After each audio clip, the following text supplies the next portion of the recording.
English Learning Network. Hey, English learners! Welcome back to English Learning Network. Today, we're learning 4 small but powerful words. Can, could, may, might. Let's make English easy. Let's go. Use of can. The word can is a modal verb. We use it to talk about ability, permission, possibility.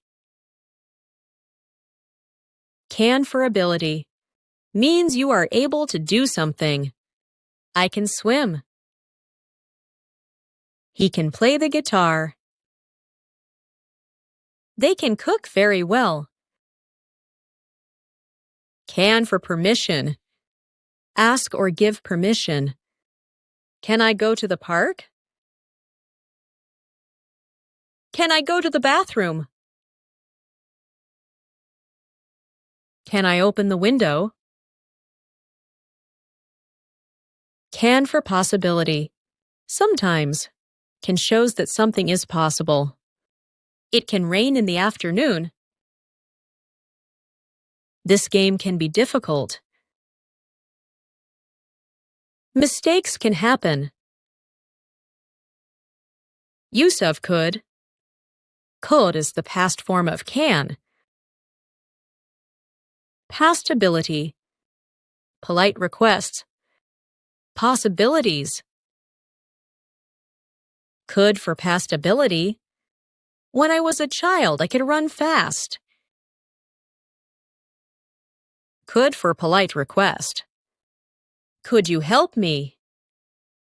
Yes, of course. Could for possibilities. This movie could be interesting. Use of may. The word may is a modal verb. We use it to talk about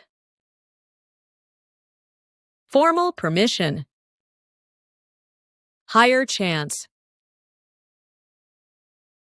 May for formal permission. May I leave the room? Yes, you may. May for higher chance. She may visit today. Might is similar to may, but it's a little less certain. Might for little less certain. He might be late. We might go out if it stops raining. Quick recap. Can equals ability/permission. Could equal past ability, polite, possible. May equal formal permission/likely. Might equals small possibility. If you found this lesson helpful, please give it a thumbs up and subscribe to English Learning Network for more English lessons. Thanks for watching. See you next time.